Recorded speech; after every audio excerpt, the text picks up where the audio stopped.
Precioso Dios, precioso Jesús. Queremos seguirte, Señor. Queremos que nuestra vida sea en pos de ti, Señor. En pos de tu ejemplo, en pos de tus mandamientos, Señor. Queremos seguir tu camino, Señor. Queremos amarte, Señor. Tu ejemplo, tus mandamientos, Señor. Tu voluntad, Señor. Queremos seguirte, Jesús.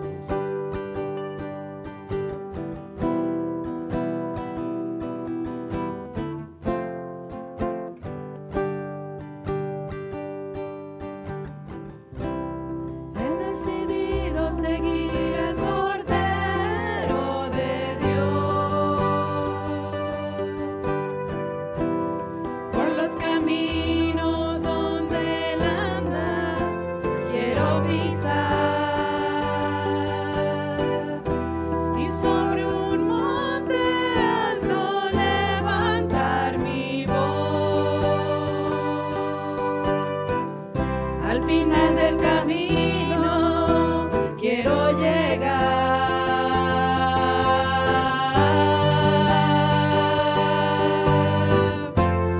Oh Jehová, mírame, pues yo en ti he confiado. Eres mi vida, tú eres mi fuerza, eres todo para mí, Jesús. Oh Jehová, mírame, pues yo en ti he confiado. Eres mi vida, tú eres mi fuerza, eres todo para mí, Jesús. He decidido seguir al Cordero de Dios por los caminos donde Él anda. Quiero pisar y sobre un monte alto levantar mi voz. Al final del camino quiero llegar.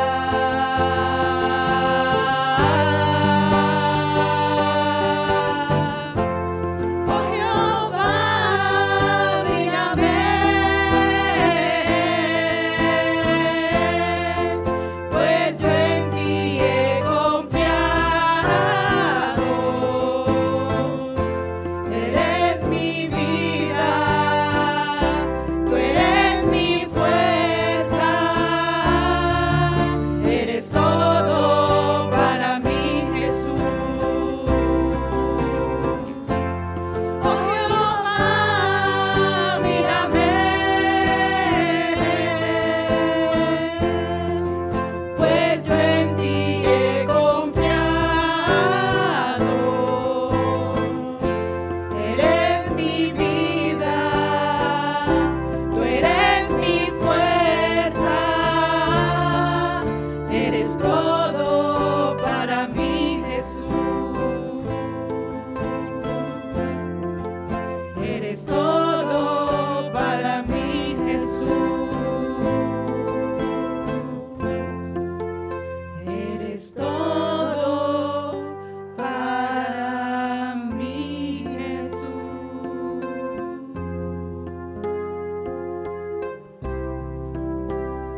Tú en nuestro todo, Señor. Tú has llegado a ser lo más importante para todo aquel que ha conocido tu amor, Señor. Que ha conocido el amor que nos has dado, Señor. Porque éramos tus enemigos, Señor. A pulso nos ganamos la condenación, Señor. Pero tú nos salvaste, Señor. Nos nos salvaste pese a que merecíamos la condenación, Señor. Por eso queremos seguir tu caminar, Jesucristo. Y te rogamos, nos ayudes a no desmayar, Señor. Y que no miremos atrás, Señor. En el nombre de Jesucristo. Amén. Decidido seguirte, Señor, pagar el precio de estar junto a ti. He decidido tomar la cruz, perder mi vida, hallarla para ti, porque fuera de ti nada deseo. Toma todo de mí. He decidido no mirar atrás, seguirte, servirte, adorarte solo a ti, solamente por amor, por amor. He decidido seguirte, Señor, pagar el precio de estar junto a ti. He decidido tomar la cruz, perder mi vida, hallarla para ti, porque fuera de ti nada deseo. Toma todo de mí. He decidido no mirar atrás, seguirte, servirte, adorarte solo a ti, solamente por amor, por amor. He decidido seguirte, Señor, pagar el precio de estar junto a ti. He decidido tomar la cruz, perder mi vida, hallarla para ti, porque fuera de ti nada deseo. Toma todo de mí. He decidido no mirar atrás, seguirte, servirte, adorarte solo a ti, solamente por amor, por amor, solamente por amor, por amor,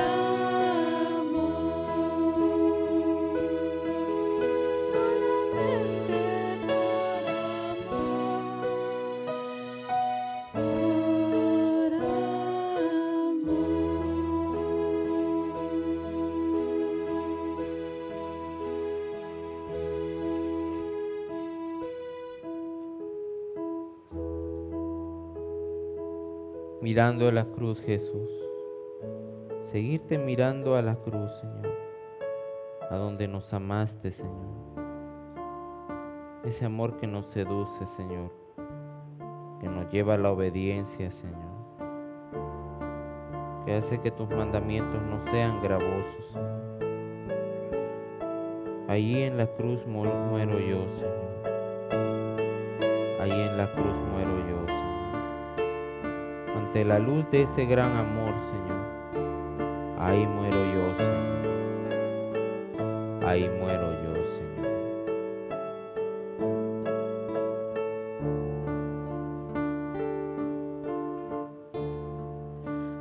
Amarte solo a ti, Señor. Amarte solo a ti, Señor. Amarte solo a ti, Señor.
Sí, Señor, no mirar atrás, no mirar atrás, Señor. Ayúdanos a no desmayar, Jesús. Amarte, amarte solo a ti, Señor. Porque tu amor ha sido grande en la cruz, Señor. No hay palabras para describirlo, Señor. Danos fuerza, Señor, para no desmayar y seguirte en tu camino siempre, Señor.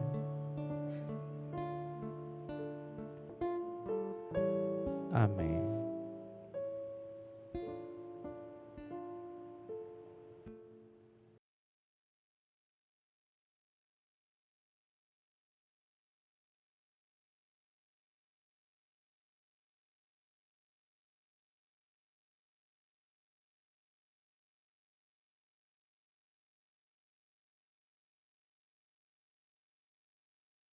De nuevo, sean todos bienvenidos, los que ya estaban cuando comenzamos y los que se han ido incorporando de a poco durante la alabanza también sean bienvenidos y esperamos que puedan sentirse cómodos, despejemos cualquier preocupación, cualquier carga que de repente tengamos. Siempre hay circunstancias adversas y difíciles y siempre las vamos a tener, siempre vamos a enfrentar situaciones difíciles en nuestra vida, pero que este sea el momento donde nuestro corazón se conecte con el Espíritu de Dios para que Él traiga esa paz y esa tranquilidad.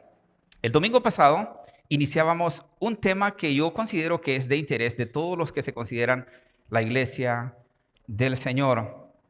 Hemos estado hablando, o estuvimos, mejor dicho, el domingo pasado hablando de los peligros internos para la iglesia de hoy. Repito, los peligros internos para la iglesia de hoy.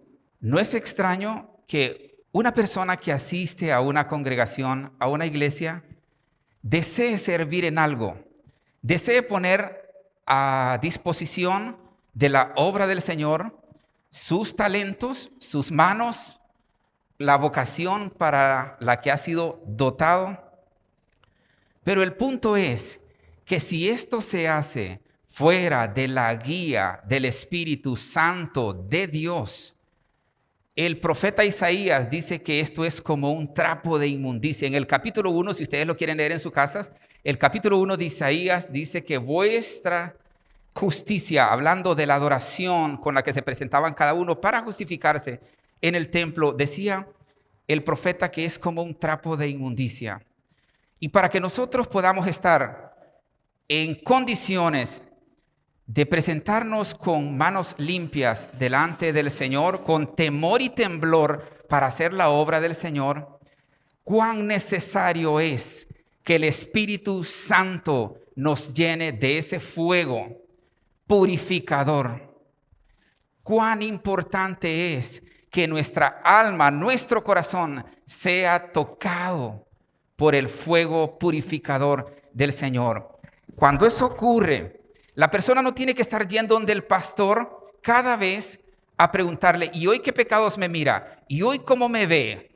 Sino, allá en su interior, es más, va a ocurrir un quebrantamiento y usted ni siquiera va a poder salir de su habitación, de su cuarto, porque el Señor le va a mostrar lo indigno que somos delante de Él. Y usted va a comenzar a identificar todo aquello que usted hace, que dice o que practica y que hiere el corazón de Dios o que afecta a su hermano, que afecta a su prójimo. Y es ahí donde tenemos una persona que cuando regresa a la congregación viene cambiada por el Señor, no por la lista que la iglesia tiene como dogma. No se puede vestir así, no se puede pintar, no se puede peinar, no se puede hacer esto, el otro. En las iglesias se acostumbra mucho a este tipo de situaciones y ahí están un montón de personas queriendo nada más cumplir la lista de requisitos que se requiere para pertenecer a esta denominación o a esta iglesia. Pero cuando el Espíritu Santo toca el alma de una persona, nadie le tiene que decir qué es lo que tiene que dejar y que se convierte en pecado, sino que comienza a surgir desde su interior un deseo ferviente por abandonar. Es más, siente un rechazo, siente odio por aquello que ofende a Dios y que hace daño a su prójimo. Es por eso entonces que en la Biblia hay muchos ejemplos que los vamos a estar estudiando, como decía el domingo pasado, de personas con llamado de Dios, incluso personas que mostraron en su vida manifestaciones del Espíritu Santo de Dios, pero que dieron poca importancia o hicieron caso omiso a peligros internos que terminaron convirtiendo su llamado y su ministerio en un fracaso. Cuando estaba ahí sentado, por un momento me imaginé si todos los que estamos hoy en este lugar, o inclusive los que no están, pero que pertenecen a este grupo de personas que nos congregamos en esta iglesia bajo este nombre de la Iglesia Cristiana de Honduras, ¿qué tal si el Señor nos inundase? Porque eso depende del espacio, de la voluntad, del querer, del deseo, para que ocurra esta situación, para que ocurra una manifestación gloriosa del Espíritu Santo de Dios, para que nos bautice en santidad, primeramente, como decíamos, y segundo, para que nos bautice con sus carismas o las manifestaciones del Espíritu Santo. ¿Qué tal si eso ocurriera en este lugar? ¿Qué problema tendría el pastor Luis? Y digo problema de buena manera, porque todos vendríamos con un deseo, no de quedarnos solamente sentados, sino de hacer algo por los que se están perdiendo. En otros mensajes yo he hablado de las estadísticas que tiene el país, que tienen las familias. Imagínense que cada uno de nosotros fuese impactado por ese fuego de Dios y que nos presentásemos en este lugar para que se nos enviara a diferentes lugares. ¡Qué maravillosa experiencia! Y eso fue lo que pasó en la iglesia primitiva. Y eso es lo que Dios quiere hacer hoy también con nosotros.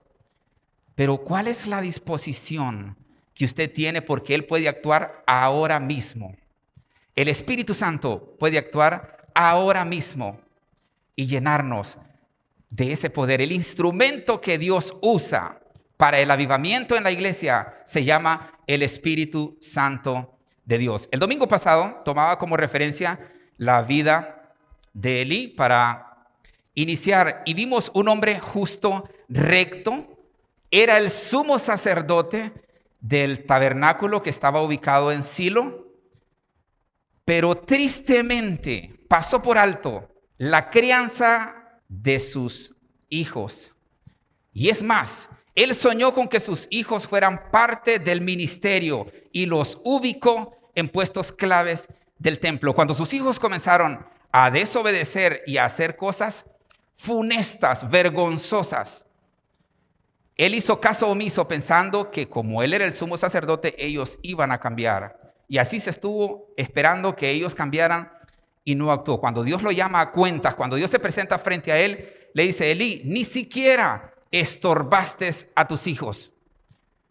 Con esto le está diciendo: qué barbaridad, ni siquiera los incomodaste. Está bien que no podés cambiarlos, porque si el hijo ya mayor de edad toma su decisión y no quiere seguir al Señor, perfecto.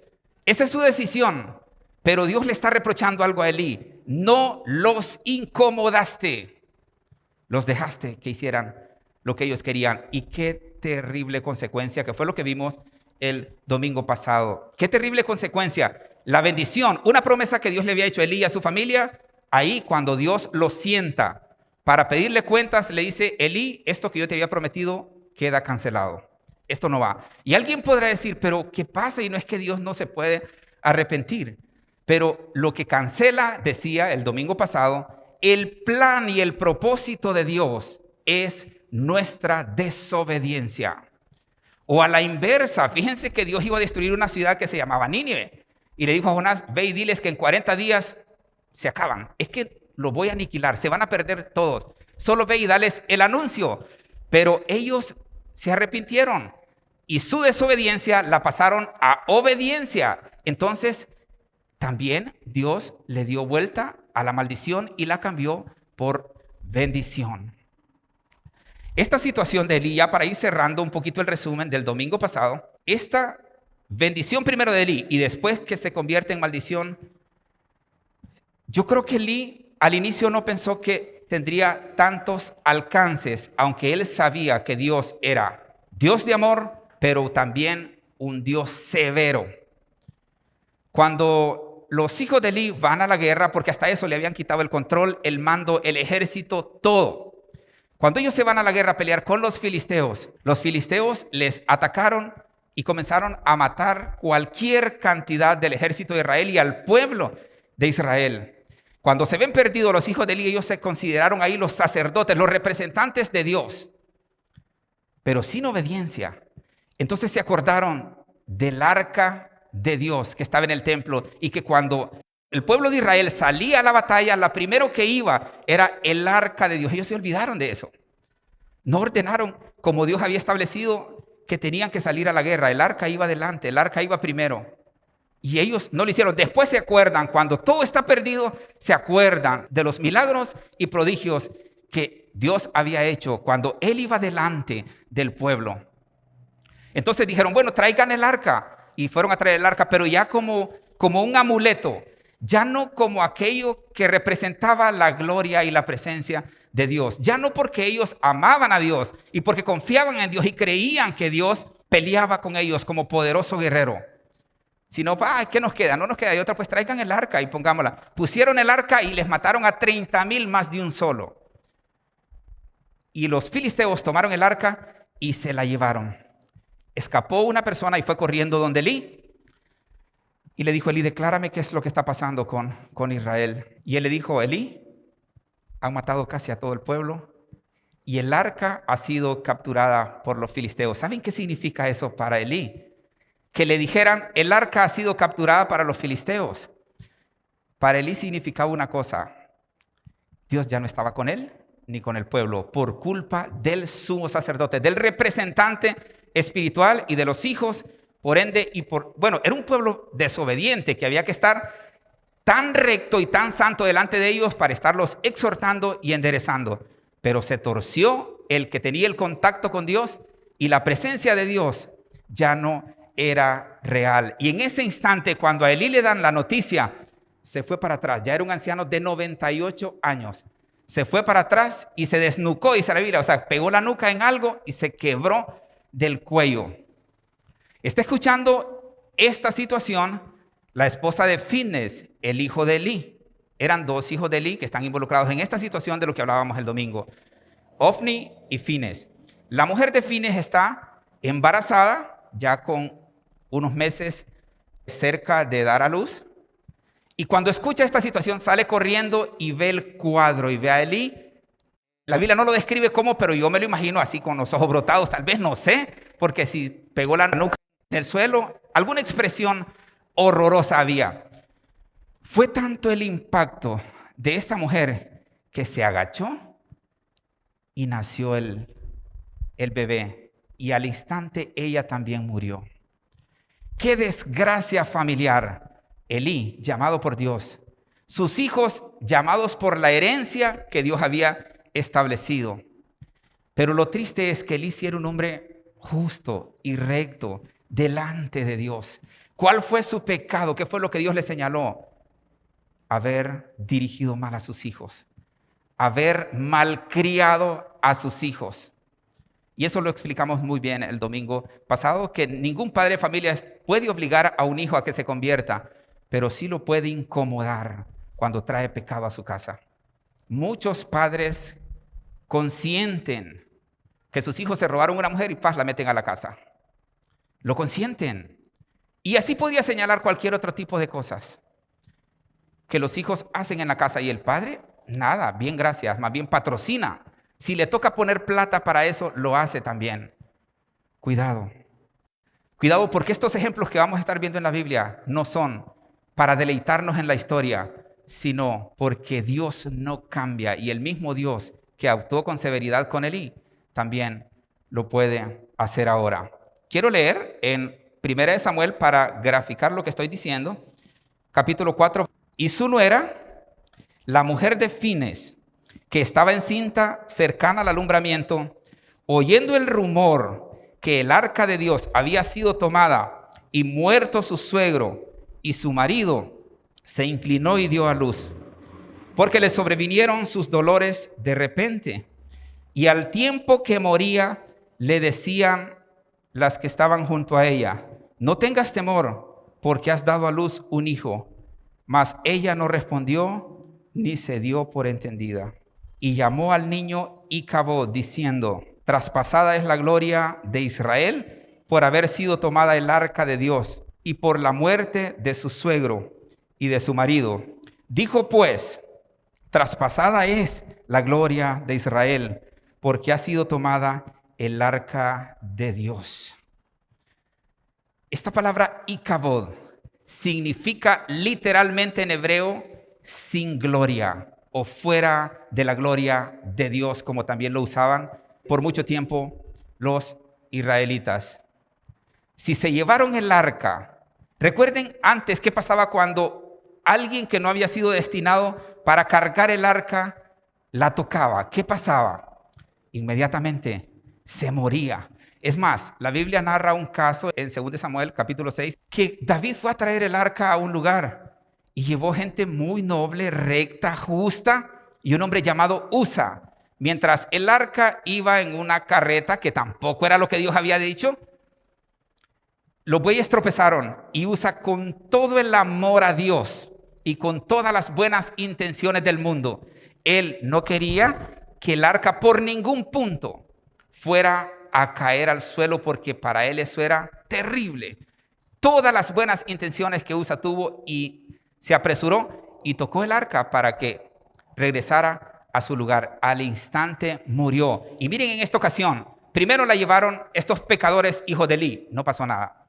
La tomaron los filisteos y se la llevaron y no pasó nada. Después, si ustedes siguen leyendo ahí en esos capítulos, sí ocurrió. Se comenzaron a morir todos los filisteos y todos los lugares donde el arca llegaba. Dios comenzó a hacer sentir su presencia con los impíos.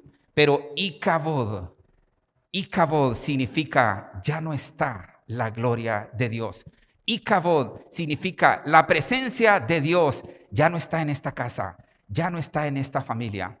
Así que cuando Dios nos llama a servirle en algo, nos está poniendo en puestos de autoridad. Y mire, ya sea que Dios lo mande a limpiar la silla, ya sea que Dios le dé la oportunidad de estar en la puerta, de parquear los carros, Dios le está dando un lugar en su reino. Y eso debería tomarse con una seriedad, con una solemnidad y un respeto hacia Dios tremendo. Porque de lo contrario será Icabod. En su vida y en su familia no estará la gloria de Dios, no estará la presencia de Dios. Y yo quisiera que fuesen reflexionando profundamente conmigo.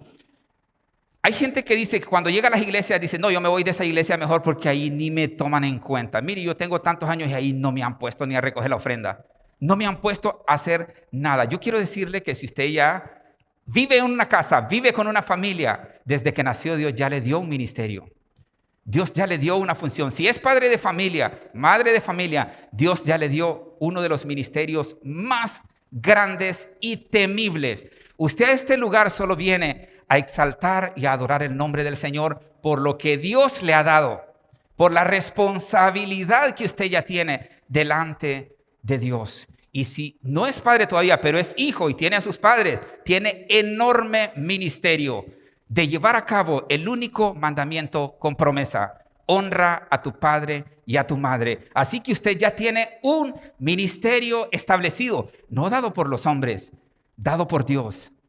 Si usted lo está haciendo mal o lo hace mal, ay Dios mío, el libro de Hebreos dice que horrenda cosa es caer en manos de un Dios vivo. Así que usted va a tener que dar cuentas por lo que usted está haciendo ahora mismo, o en este transcurso de estos años.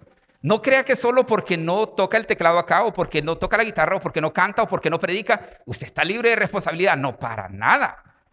Va a llegar un momento que vamos a tener que comparecer ante el gran trono blanco y se va a sorprender de todas las responsabilidades que Dios lo dotó y que muchas veces fuimos infieles y negligentes ante lo que Dios estableció para cada uno de nosotros. Estamos viendo los peligros internos de la iglesia. Este era el número 1 que mirábamos el domingo pasado. Y lo repito por si alguien no se acuerda. El número 1 es cuando la debilidad se vuelve pecado. Cuando la debilidad se vuelve pecado. Y eso era todo lo que estuvimos analizando.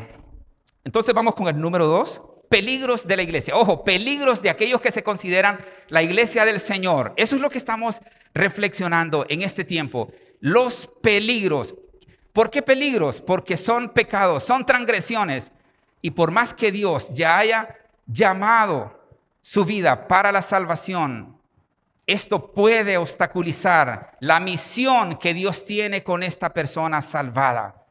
Y puede que, lejos de ser de bendición, se convierta usted en una desgracia para su familia y para la iglesia. Más adelante vamos a estar viendo por qué una sola persona puede estar impidiendo un mover terrible acá en este lugar. Una sola persona que haya sido llamada ya para salvación, pero que esté cayendo en estos riesgos, puede ser el obstáculo para el avivamiento en la congregación.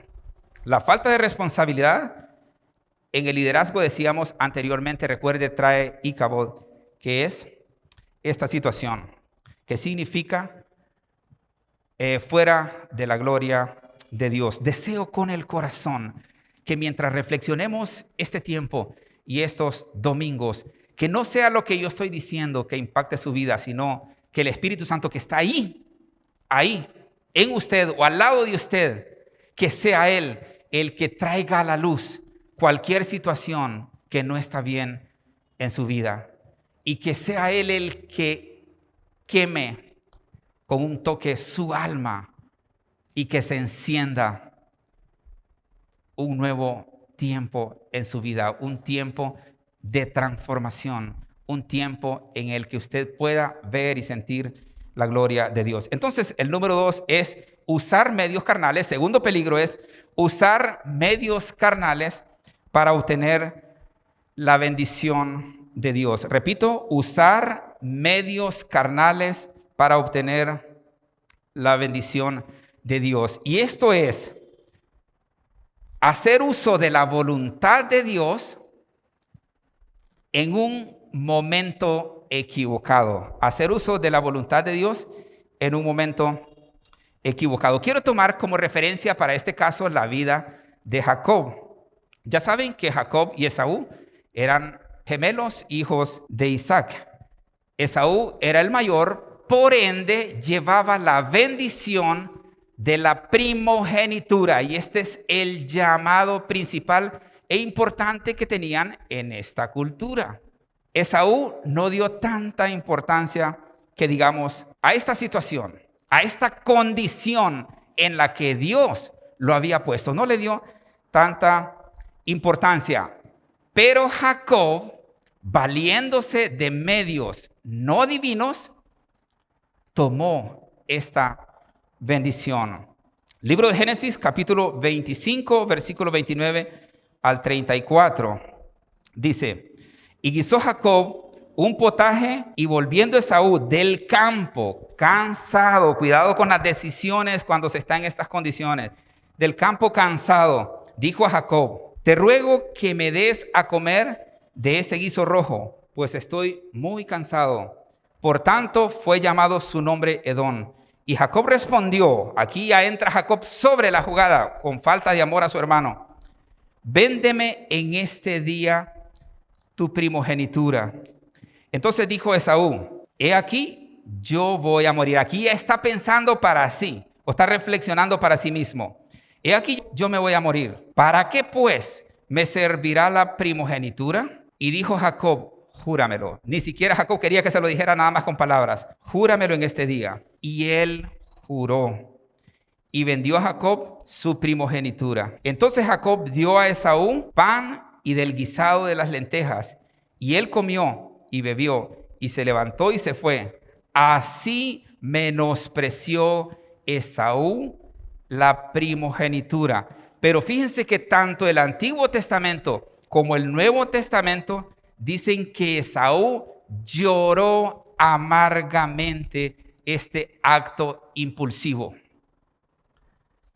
¿Y por qué es que lloró si él ya había dicho hace un poco tiempo que bueno, me voy a morir y esto para qué me va a servir? Porque fueron palabras que las dijo de la boca para afuera, pero en el fondo él quería seguir disfrutando las bendiciones de la primogenitura. ¿Por qué? Porque después dijo Isaac, bueno, yo ya me voy a morir, necesito darle la bendición a mi hijo mayor, a mi hijo primogénito. Y bueno, llama a Esaú. Y cuando Isaac le dice a Esaú que le va a bendecir y que vaya al campo, que case algo y que le haga un guiso, él no dijo, no, padre, mire, te quiero confesar algo. Yo pensé que esto no era tan importante y yo hice un trato con Jacob. Bendice entonces a Jacob. No dijo eso. ¿Y saben qué es lo terrible? Le dijo Jacob, júramelo. Y se lo juró. Y ya en el momento que se va a dar la bendición, se olvidó del juramento. No le importó que era un perjurio delante de Dios. Y entonces le dijo, está bien, papá, y se fue a casar, pero aquel era lámpara, aquel otro. Y mientras uno se fue, él gestó un plan con su madre, que ustedes ya lo conocen. No vamos a entrar en tantos detalles. El caso es que Esaú jura un pacto con su hermano que no estaba dispuesto a llevarlo a cabo. Él quería el guiso, quería el placer temporal que daba en ese momento el guiso que estaba haciendo Jacob y el pan que estaba preparando también. Entonces lo dijo, cambiamos la primogenitura, claro, cambiémosla, jurámelo, sí, te lo juro, que es tuya. Pero cuando tocó ejecutar el acto, él estaba incumpliendo totalmente esta situación. Cuando Jacob lleva a cabo con su madre también vil engaño contra Isaac, para este momento Esaú está cazando y preparando también lo que se le ha pedido. Y cuando regresa, ya ha pasado lo que ha pasado. Jacob se introdujo a la habitación de Isaac y él obtuvo la bendición. Y cuando Esaú llega con el guiso, ocurre esto. Génesis capítulo 27, versículo 34. Génesis 27, 34 dice, cuando Esaú oyó las palabras de su padre, clamó con una muy grande y muy amarga exclamación. Imagínese el grito usted. Y le dijo, bendíceme también a mí, Padre mío. Y en el libro de Hebreos, capítulo 12, versículo 16 al 17, también este libro que fue escrito para bendición de los hebreos y para nosotros también, dice, no sea que haya algún fornicario o profano como Esaú, que por una sola comida vendió su primogenitura, porque ya sabéis que aún después, deseando heredar la bendición, fue desechado y no hubo oportunidad para el arrepentimiento, aunque lo procuró con lágrimas. Para este momento, Esaú se arrepentía con su alma haber pasado este momento, este instante de cansancio, de hambre y de desesperación, y no haber valorado en este momento la bendición que venía del cielo, la bendición que venía de parte de Dios, y suplicándole a Isaac, bendíceme también a mí, Padre mío. Les aseguro que también estaba partiéndole el corazón a Isaac, que quería hacer algo, pero ya no se podía hacer nada. Y esa es la oración nuestra para aquellos que todavía no se convierten al Señor, que no vaya a ser demasiado tarde, porque hay un tiempo de visitación y hay un tiempo que eso se va. Buscad a Jehová mientras pueda ser hallado.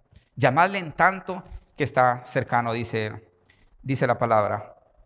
Esaú estaba buscando un éxito instantáneo, estaba buscando un placer temporal, como suele pasarnos a veces a nosotros. Nos inclinamos y nos vamos por aquellas cosas que producen un placer perecedero, despreciando lo eterno. Y esa es nuestra decisión, hacerlo o no hacerlo. Y alguien siempre dirá, pero es que eso es muy difícil. Es por eso que necesitamos al Espíritu Santo entonces. Porque sinceramente la santidad es igual que la salvación. Es un milagro que no se puede dar por nuestras fuerzas. Es un milagro que no se puede dar con lo que yo puedo dar o con lo que yo puedo hacer.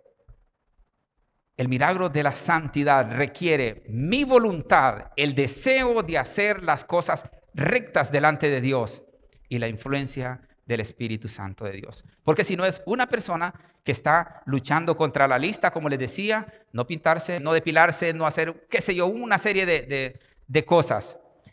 No usar pantalones pegados, no usar vestido corto, no usar esto. Una lista que se hace. Entonces la gente está tratando de cumplir la lista nada más, pero en sus fuerzas.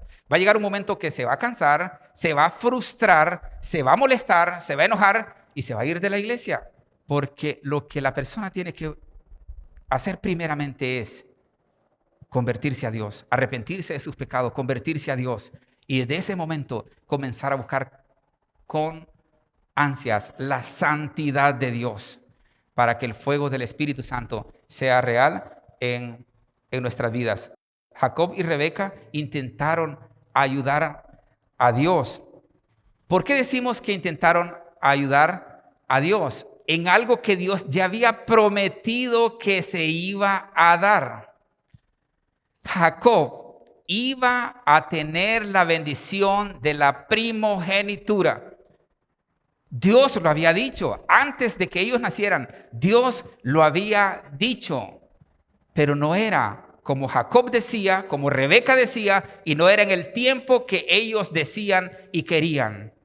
Dios ya tenía su procedimiento para hacerlo.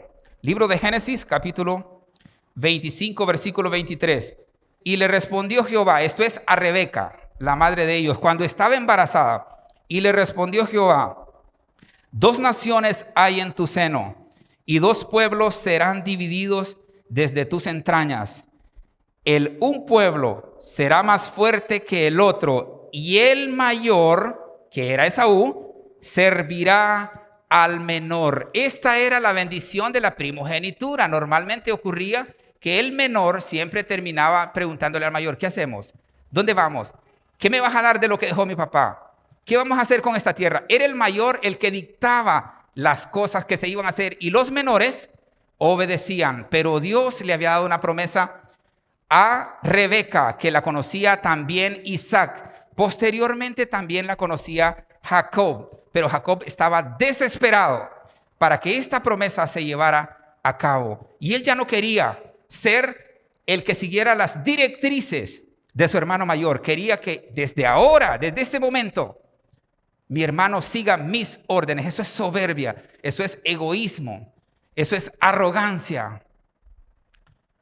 Entonces adelantaron los planes de Dios. Pero esto, cuando lo hacemos fuera del tiempo de Dios, de la voluntad de Dios y del plan de Dios, siempre trae problemas y desgracias a la vida de la persona, a la familia de la persona y al círculo más cercano. Cuando Esaú se da cuenta lo que ha pasado, la dimensión de su decisión y de lo que ha hecho el otro, se llenó de resentimiento y de odio y dijo, el día que cierre los ojos mi padre, lo mato. ¿Saben qué significaba esto para Rebeca? Que un hijo matara al otro. Solo imagínense como padres de familia, o si no son padres, imagínense como hermanos. Una desgracia en la familia como esta no es lo que un padre añoraría para sus hijos y para su familia. Y se da cuenta Rebeca y le dijo, tienes que irte de este lugar porque tu hermano procura matarte. Y aquí viene una serie de situaciones en las que quiero que ustedes y yo reflexionemos muy bien. Cuando Jacob se da cuenta de esto, él decide huir a un lugar llamado Betel, en este caso cercano. Pero él iba a buscar la familia parental, tanto de su madre como de su padre. Huyó a casa de Labán, pero mientras va en el camino, se encuentra cansado, agotado y pues prepara para pasar la noche en este lugar que se llamaba Betel. ¿Saben qué significa Betel? Casa de Dios. Betel significa casa de Dios.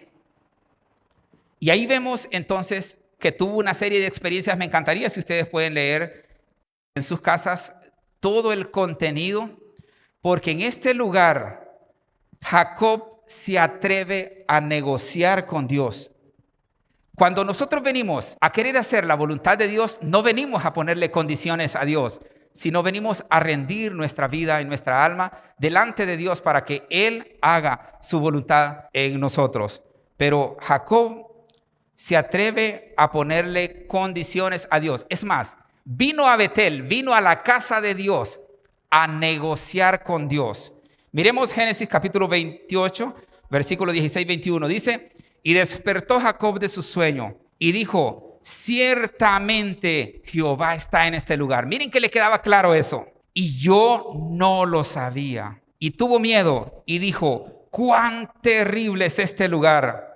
No es otra cosa que casa de Dios y puerta del cielo. Con ese panorama tan claro, hace lo siguiente. Y se levantó, el 18 dice, y se levantó Jacob de mañana y tomó la piedra que había puesto de cabecera y la alzó por señal.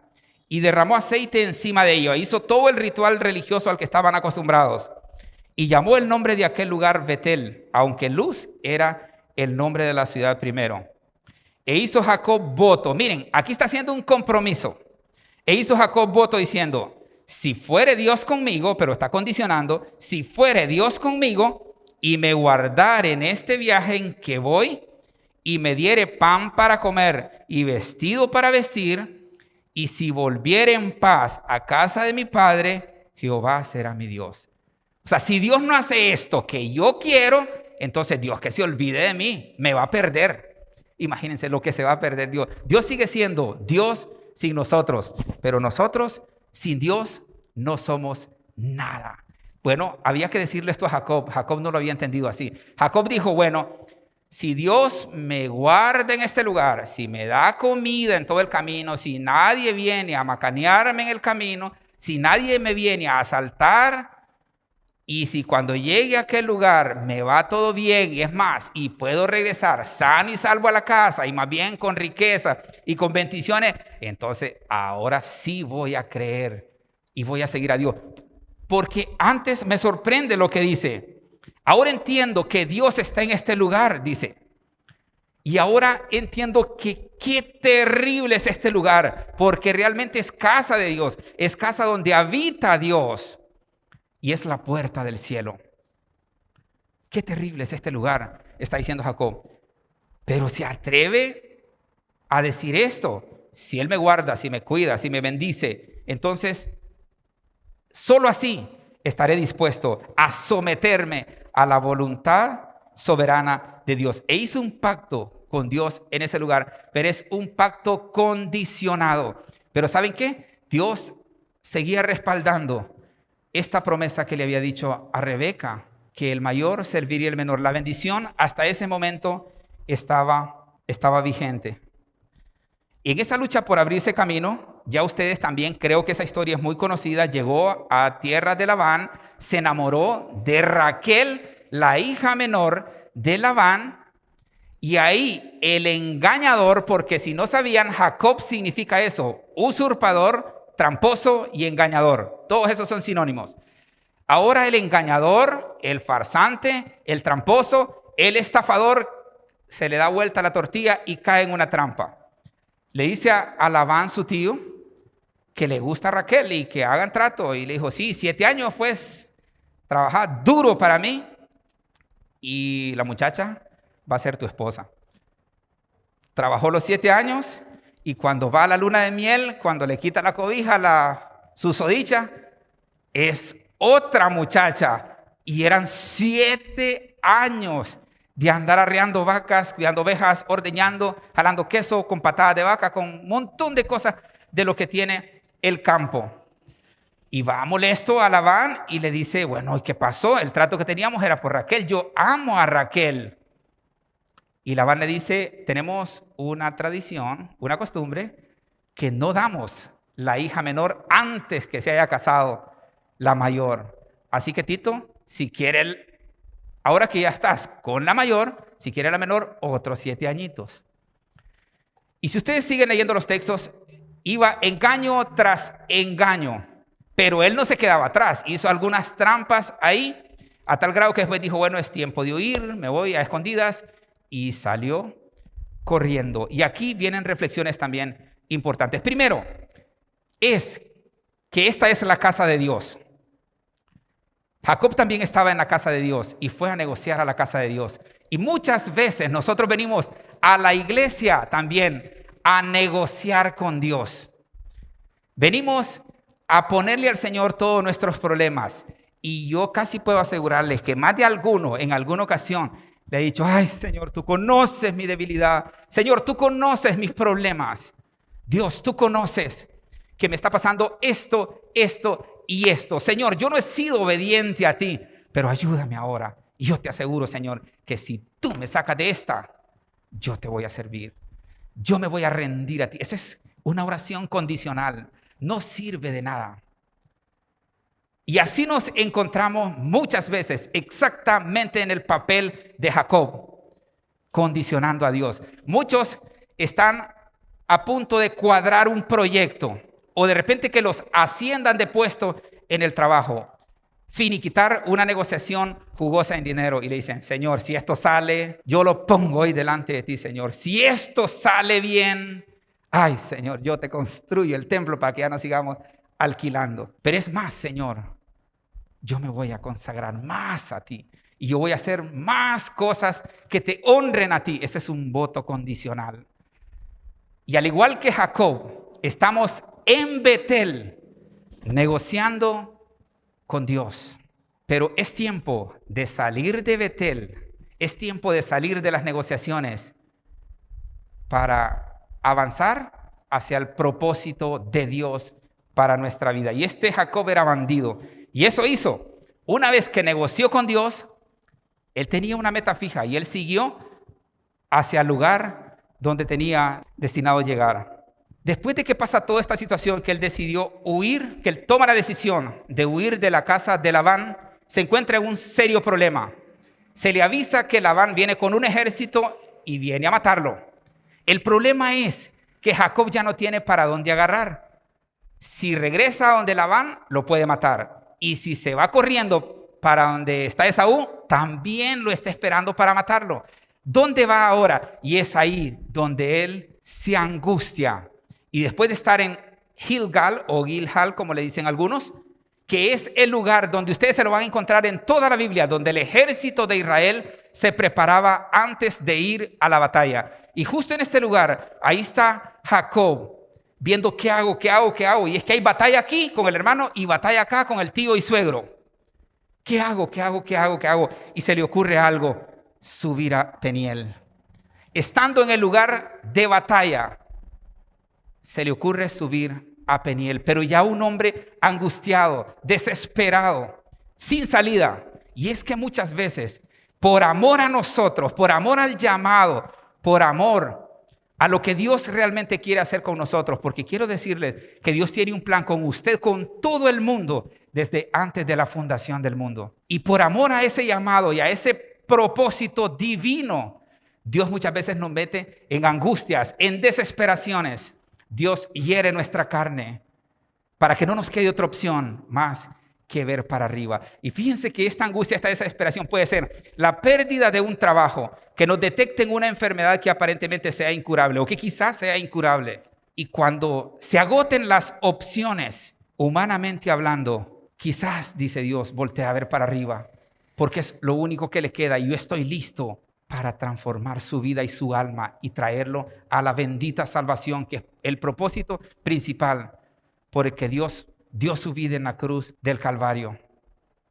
Y ahí en aquella desesperación Jacob sube a Peniel y mientras derrama su alma de corazón a Dios, se aparece un acompañante con él. Un ángel ya está al lado de él. Es más, la Biblia lo describe como la gloria de Dios, la presencia de Dios. Ya está al lado de él, un corazón rendido, un corazón que ha estado buscando espacios para hacer lo que a él le place y en el tiempo que le place.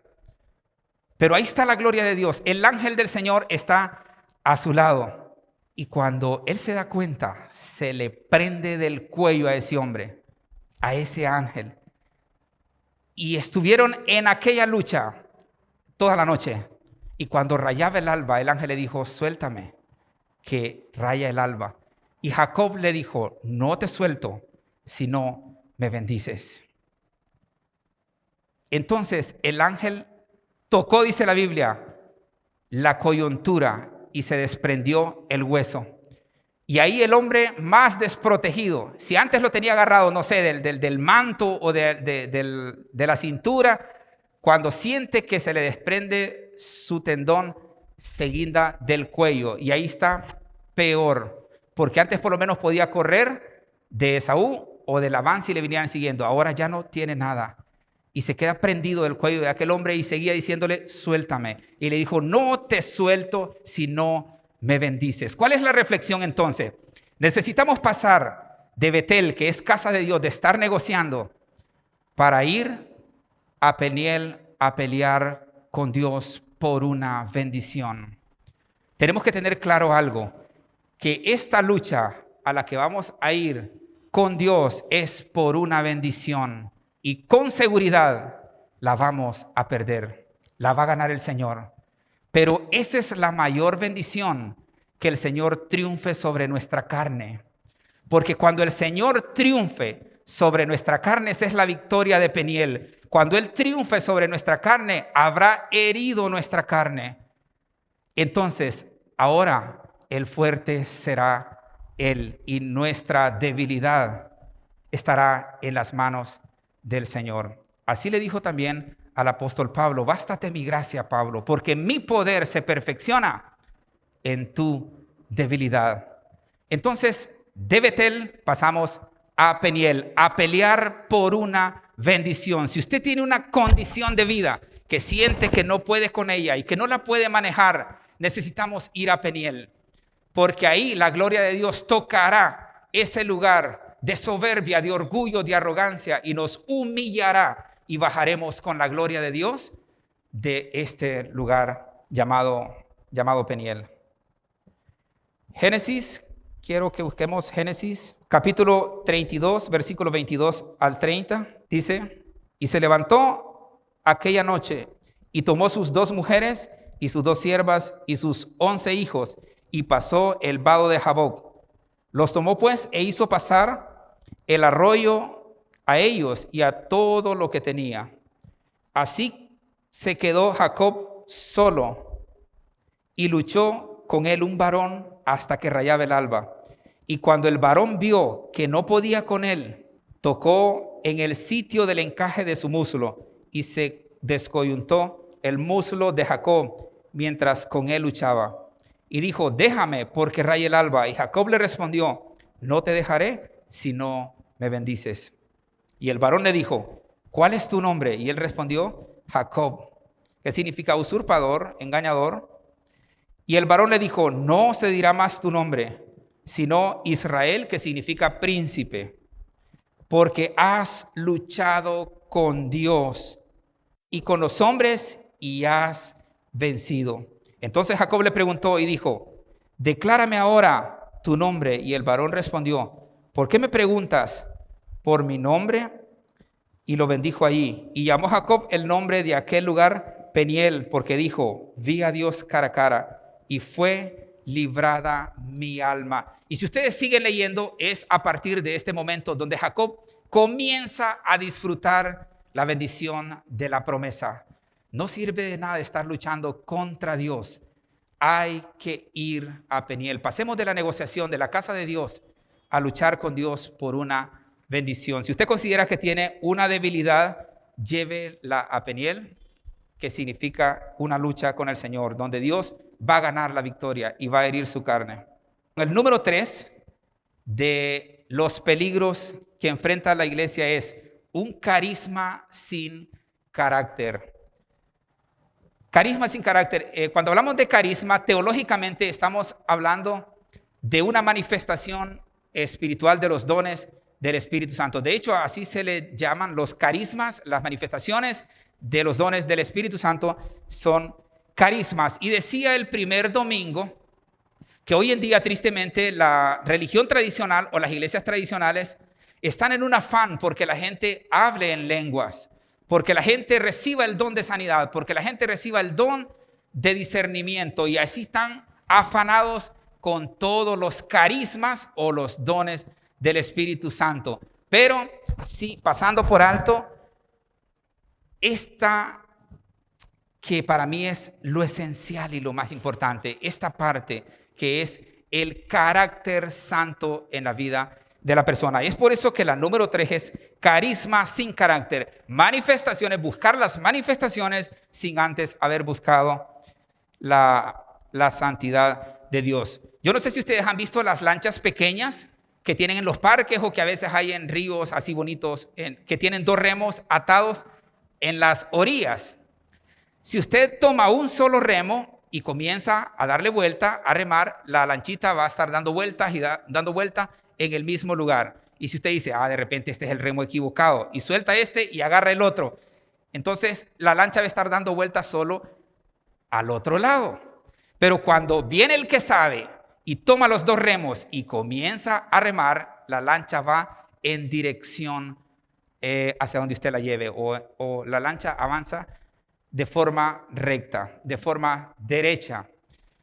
Es exactamente lo que ocurre cuando nosotros en el ámbito espiritual queremos o anhelamos que a través de nosotros se manifiesten los dones del Espíritu Santo. Llámele don de lenguas, don de sanidad, don de milagros, don de profecía, y todos estos dones sin el carácter santo. Usted le está dando vuelta a la lancha en el mismo lugar. Y es por eso que muchos cristianos buscan y quieren estar en un encuentro, en un evento, en un retiro, y quieren ir al otro. Cada vez que mira un anuncio de gran noche de poder y milagros, corren, son los primeros que quieren estar ahí.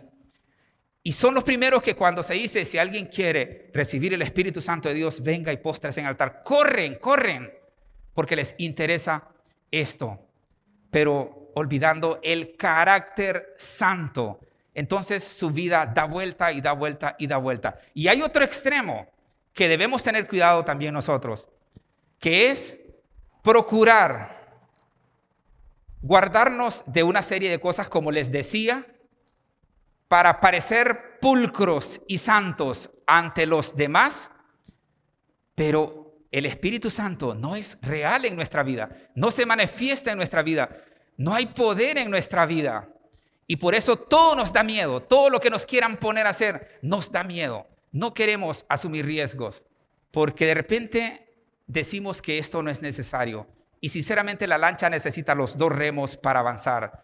Un cristiano verdadero, dispuesto a hacer la voluntad de Dios y a llevar a cabo el plan divino de Dios para su vida, busca primeramente ser bautizado por el Espíritu Santo a través de un carácter santo y de la manifestación de los dones del Espíritu Santo de Dios.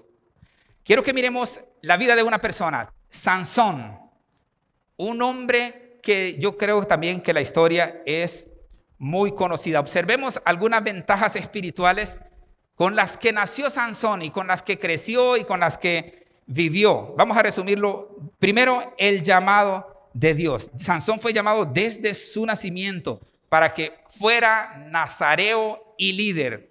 El pacto del nazareato era que se tenía que guardar de que no pasara navaja por su cabeza y no tenía que tomar alcohol, tenía que guardarse de una serie de cosas. Era un hombre consagrado para una causa. Y Sansón había sido llamado para esto. Jueces capítulo 13, versículos 2 y 5, dice: y había un hombre de Sora, de la tribu de Dan, el cual se llamaba Manoa, y su mujer era estéril, y nunca había tenido hijos. A esta mujer apareció el ángel de Jehová y le dijo: he aquí que tú eres estéril, y nunca has tenido hijos, pero concebirás y darás a luz un hijo. Quiero repetir este texto, el 3.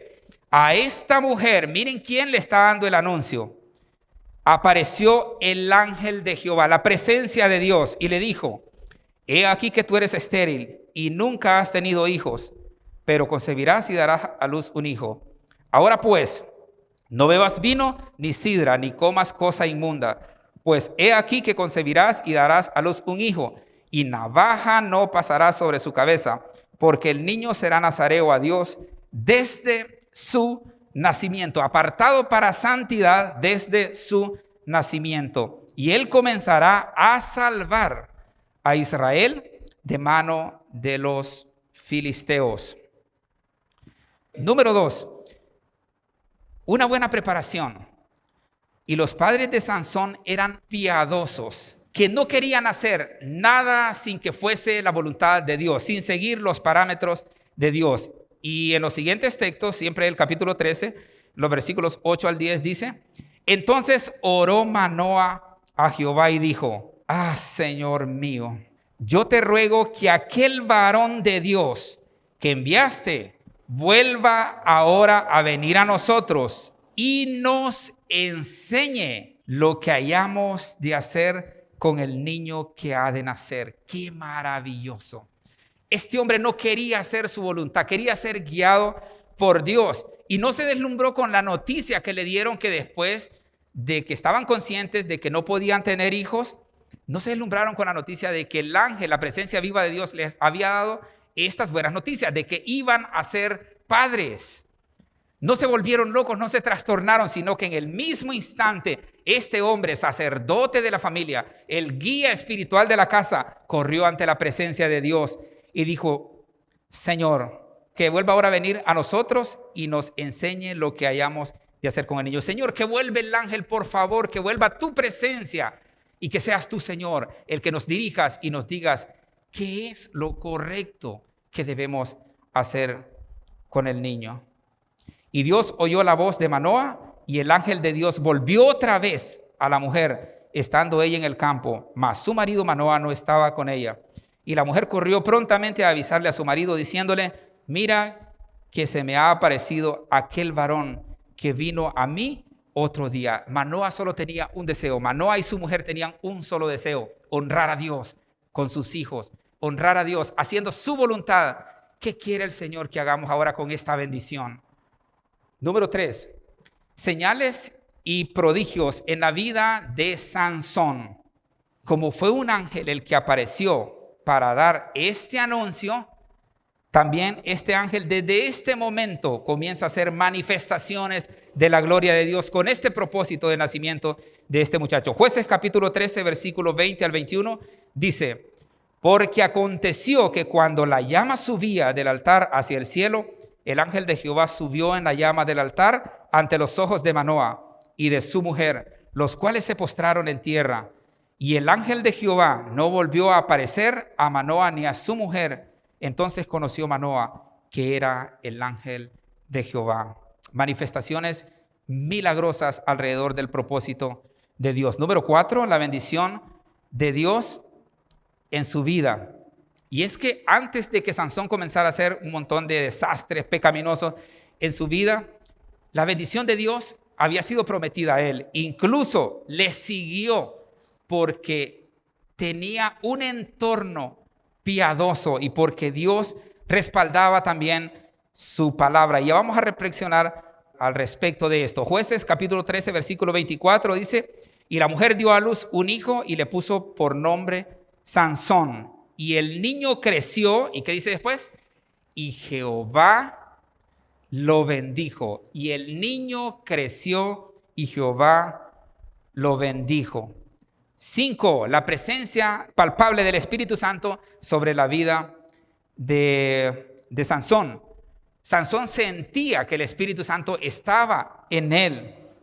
Y por eso incluso hizo cosas que fueron abusivas de un llamado y de un respaldo del Espíritu de Dios. Jueces 13:25 dice: y el Espíritu de Jehová comenzó a manifestarse en él en los campamentos de Dan, entre Sora y Estaol. Sansón era un joven. Quiero también destacar eso. Sansón era un muchacho inmaduro, pero lleno de la presencia del Espíritu Santo y con manifestaciones carismáticas. que él no canalizó, y ya vamos a ver cómo terminó. Milagros asombrosos también, número 6. El Señor permitió, si ustedes han leído por casualidad la historia, que Sansón despedazara un león. Yo creo que ninguno de nosotros, es más, a veces, o lo digo por experiencia propia, cuando voy a una casa lo primero que digo, ay, que no vayan a ver perros, porque a un perro, por pequeño que sea, le tenemos un poco de miedo. Ahora imagínense que le digan que en esa casa hay un león, y grandísimo, enorme, y como en la crisis que tenemos ni le han dado suficiente comida, pasa con unas ganas. Entonces Sansón despedazó un león. Jueces 14:6 dice, y el espíritu de Jehová, oigan bien, fíjense en esto, y el espíritu de Jehová vino sobre Sansón, quien despedazó al león como quien despedaza a un cabrito, sin tener nada en su mano, y no declaró ni a su padre ni a su madre lo que había hecho.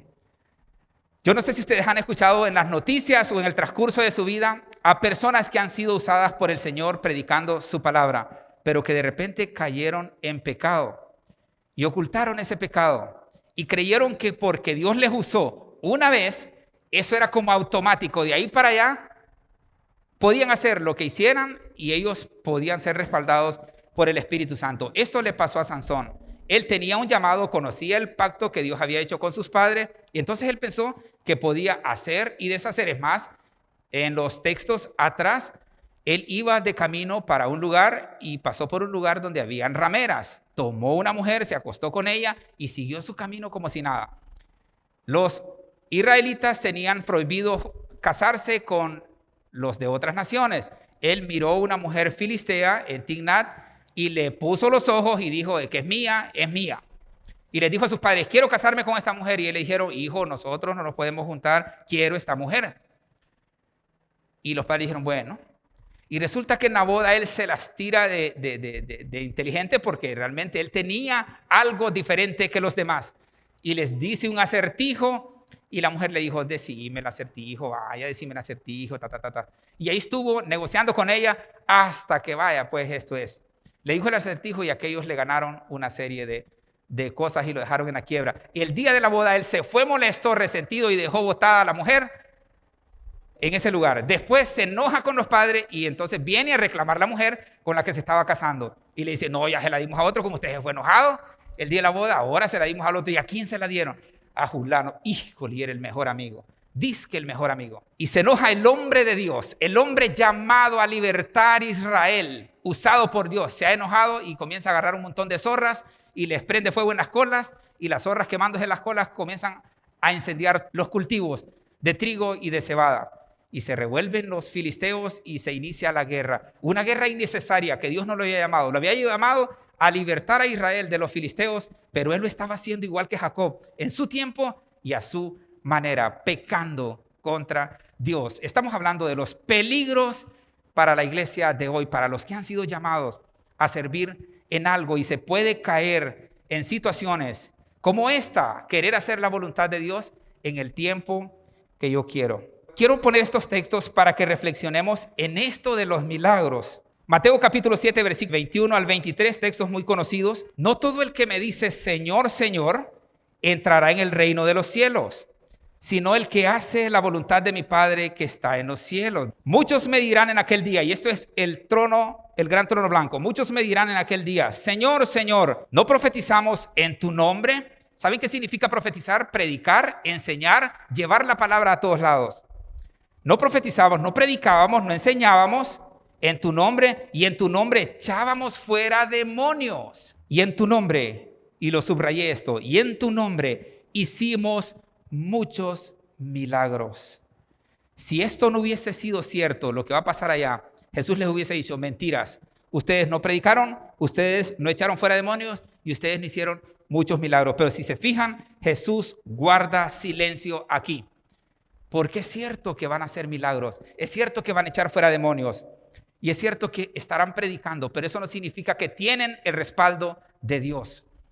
Pero a veces nos enloquecemos cuando se nos dice en la colonia, uy, hubo un culto en esa iglesia tal. Usted viera, mire, los que iban con sillas de ruedas, ahí ya salían volando las sillas de ruedas. Los que iban con bordones, más bien había que agacharse porque los aventaban y salía corriendo esa gente. Y ya el que no está bien afianzado dice, no, pues esta es la iglesia del Señor, es ahí donde voy a ir. y se van.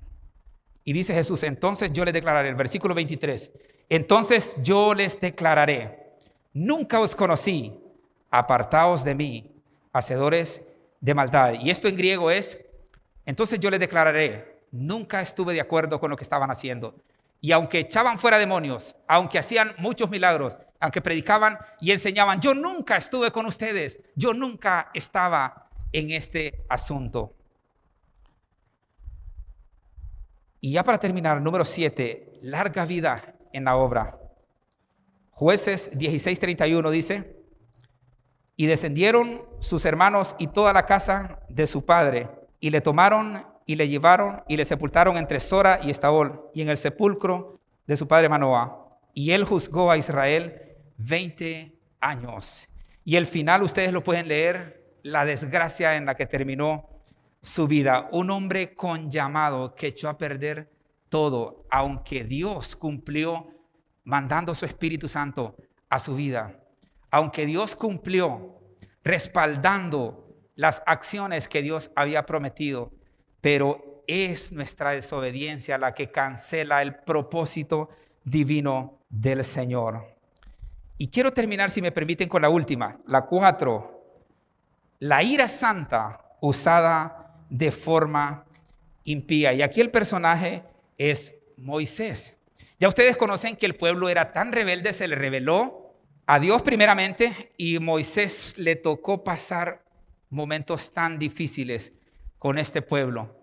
Le achacaban cosas que se las tenían que ver reclamado a Dios, porque no fue un deseo de Moisés, voy a ir a salvar al pueblo, voy a ir porque el pueblo está subiendo. No, para nada. Dios lo llamó y Moisés ni quería ir. Y fue Dios quien lo persuadió y lo convenció y lo obligó a ir. Y cuando las cosas no iban bien en el desierto, todo le caía a Moisés. Y este hombre fue acumulando una frustración en su vida. Este hombre que tenía un carácter, por lo que la Biblia describe, no tan bueno. Moisés era un guerrero, incluso formado como príncipe de los egipcios. Era un peleador, era un guerrero. Y en un momento ve que un egipcio está maltratando a un hebreo, ya conociendo él su historia, de dónde venía, y se encendió en ira y mató al egipcio. Y eso le costó su estabilidad, su comodidad, y salió huyendo al desierto. Y también ya ustedes saben todo lo que pasó en el desierto. Allá Dios lo tomó, lo cambió, lo transformó, lo preparó y le hizo el llamado. Y cuando este hombre regresa como un manso, humilde hombre de Dios, y comienza a aguantarse todos los lamentos de este pueblo desde antes de que salieran. Pero llegó un momento en el que colapsó, pero eso tuvo consecuencias. Números capítulo 20, versículos 2 al 6. Dice, y porque no había agua para la congregación, se juntaron contra Moisés y Aarón, y habló el pueblo contra Moisés diciendo, fíjense bien, hablaron contra Moisés, y Moisés era mandado también, ni quería ir. Hablaron contra Moisés diciendo, ojalá hubiéramos muerto cuando perecieron nuestros hermanos delante de Jehová. ¿Por qué hiciste venir la congregación de Jehová a este desierto para que muramos aquí nosotros y nuestras bestias? Según ellos, culpa de Moisés. ¿Por qué nos has hecho subir de Egipto para traernos a este mal lugar? Y era el lugar donde Dios los tenía. Para traernos a este mal lugar. No es lugar de sementera, de higueras, de viña, de granadas, ni aún de agua para beber.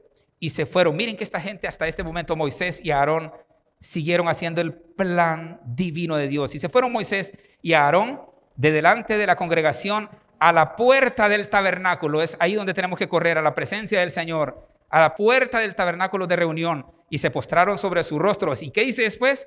Y la gloria de Jehová apareció sobre ellos. Pero vino el momento donde esta frustración residual, esto de venir aguantando, tocó límite. Y ahí sí nuestro querido Moisés colapsó y pecó contra Dios. Dice Números capítulo 20, versículo 8 al 12. Toma la vara, esta es la orden que Dios le da después de que se les apareció su presencia. Toma la vara y reúne la congregación, tú y Aarón, tu hermano. Y fíjense en esto, y habla a la peña a vista de ellos. Ojo con lo que Dios pidió. Y habla a la peña a vista de ellos, y ella dará su agua. Miren cómo después de ver tanta frustración en el pueblo, salen corriendo al tabernáculo. La presencia de Dios se les aparece y Dios les dice qué es lo que tienen que hacer. Pero ya ellos estaban frustrados, cargados, cansados. Y les sacarás agua de la peña y darás de beber a la congregación y a sus bestias. Entonces, aquí ya Moisés estaba descompuesto. Entonces Moisés tomó la vara de delante de Jehová como él le mandó. Y reunieron Moisés y Aarón a la congregación delante de la peña. Y les dijo: oíd ahora, rebeldes. Ya les está hablando enojado, molesto. Os hemos de hacer salir agua de esta peña. Y ahí comienza a agrandarse él. Entonces alzó Moisés su mano y golpeó. ¿Qué le dijo Dios? Habla a la peña, le había dicho arriba. Pero entonces alzó Moisés su mano y golpeó la peña con su vara 2 veces. Y salieron muchas aguas, porque Dios siempre respalda su palabra.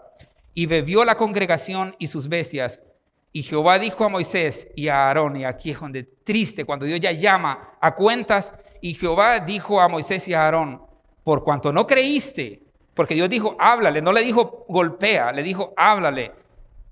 Por cuanto no creíste en mí, este es pecado de incredulidad, para santificarme delante de los hijos de Israel. Por tanto, no meteréis esta congregación en la tierra que les he dado.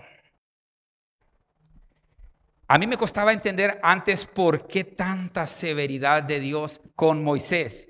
Y es que la situación es que cuando Dios te llama o cuando Dios nos llama a su servicio, esto es serio.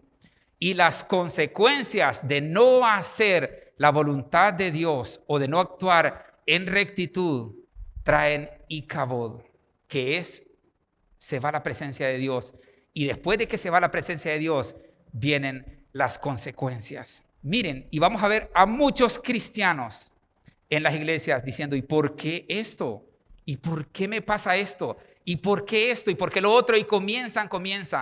¿Cuán necesario es que la iglesia del Señor reflexione en peligros que cayeron santos hombres de Dios, llamados a ministrar, llamados al servicio? Y todos tenemos un llamado, como lo decía también el domingo pasado. Todos tenemos el llamado. Todo ser humano tiene el llamado a encontrarse con el Señor. Todos tenemos esa posibilidad. Así que estas personas de las cuales hemos reflexionado, y seguiremos esta reflexión porque el deseo es que todos podamos tener una experiencia gloriosa con el Espíritu Santo y que pasemos de la monotonía de venir cada domingo a sentarnos y de regresarnos a una vida poderosa en el Señor, a ser usados con poder y gloria para la honra y la gloria del Señor. Quisiera, antes de leer unas últimas reflexiones, que usted cierre sus ojos y que solo medite y que piense si realmente hasta hoy ha hecho las cosas como Dios desea. ¿Usted considera que sigue en Betel negociando con Dios o está avanzando hacia Peniel? Tome la resolución de no usar la unción a expensas del carácter. No se puede estar buscando manifestaciones del Espíritu Santo sin antes procurar la santidad, sin antes procurar tener un carácter santo. No cubramos el pecado con señales, no busquemos señales y prodigios. No permita que las manifestaciones lo impresionen demasiado para querer salir corriendo a la iglesia que los está manifestando, porque no todo viene de Dios. Aunque Dios lo esté usando poderosamente, si hay pecado en su vida, usted necesita arrepentirse, como fue el caso de estos personajes que hemos estado viendo. Decídase de inmediato a dejar de coquetear con el mundo, con relaciones pecaminosas y actos inmorales, que era el caso de Sansón. Decídase a reducir sus pasiones a una sola, por Dios y su reino. Que nuestra pasión sea una sola, Dios y su reino. Sansón era un hombre con muchos impulsos y pasiones. la ira, la venganza y las numerosas relaciones ilícitas que tuvo. Un hombre con llamado que terminó fracasado. Decídase a pasar de las victorias ocasionales a una victoria permanente en Cristo.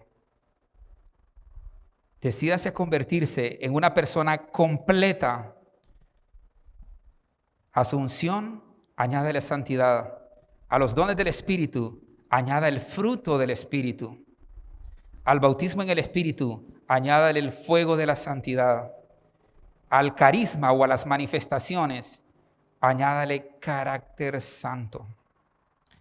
Decídase a aprovechar las oportunidades de restauración, porque leíamos en Jueces 16:22, y el cabello de su cabeza comenzó a crecer después que fue rapado, y fue la última oportunidad que tuvo Sansón. Se la pidió a Dios, le suplicó a Dios, y Dios se la concedió. Y llevó a cabo una misión que pudo haber hecho con éxito antes en la voluntad de Dios, y esta vez la hizo a costa de su propia vida. El encuentro con Dios es para todos, como también ya lo decía. Todas las personas deben tener un encuentro con Dios que transforme su vida. Usted no puede seguir de la misma manera, aunque cuente los años que tiene de estar viniendo a este lugar. Necesitamos un momento en el cual Él nos marque. Mientras no hayamos tenido un encuentro concreto con Dios, es como si nada tuviera significado en nuestra vida. Y todo lo que hemos hecho, el estar viniendo a este lugar, tristemente no va a servir de nada. Todo el dinero que usted ha invertido en transporte, el tiempo que pudo haber aprovechado de estar con sus hijos, si usted no logra un encuentro real y personal con el Señor, todo eso pasa a ser nada y a servir de nada. La voluntad del Señor para nuestras vidas, nuestro ministerio y nuestro carácter es que seamos transformados de Jacob, de usurpador, de engañador, de mentiroso, porque a veces nos engañamos a nosotros mismos, a que pasemos a Israel, a un príncipe que iba a ser usado para llevar la salvación a la humanidad. Te bendecimos esta mañana, Señor. Te damos gloria y honra a ti, Señor, porque quieres llevarnos a otro nivel, porque quieres que pasemos de donde estamos a otro nivel. No me cabe la menor duda que quieres usarnos con poder y que quieres que tu Espíritu Santo, que realmente fue enviado después de que tú resucitaste y ascendido al cielo, fue enviado con este propósito de que llenara a los creyentes, a los cristianos verdaderos, del fuego de Dios, para que sus vidas nunca jamás volvieran a ser iguales y para que con ese fuego y ese poder que se haría sentir en nuestra vida, transformemos nuestro entorno, nuestro alrededor, nuestros hijos, nuestros padres, nuestros hermanos, todos los de nuestra casa, todos los de nuestra familia, si fuera posible. Nuestra comunidad, nuestro barrio, nuestro vecindario no pasaría desapercibido si somos llenos del fuego de Dios. Pero el instrumento que Dios usa para traer un avivamiento es el Espíritu Santo. Y el Espíritu Santo no va a obrar en nosotros si no hay santidad absoluta en nosotros. Bendito seas, Señor. Guárdanos hasta que lleguemos a nuestra casa y que esta reflexión pueda arder en nuestro corazón y que quizás podamos meditar quizás allá tranquilos en cada uno de estos textos y en cada uno de estos personajes que te fallaron, que te ofendieron, aun y cuando tenían el llamado de Dios, el respaldo de Dios, eran pueblo de Dios, pero se equivocaron en la manera de hacer las cosas y su vida tuvo consecuencia. En el nombre de Jesús te damos gracias, Señor. Amén y amén.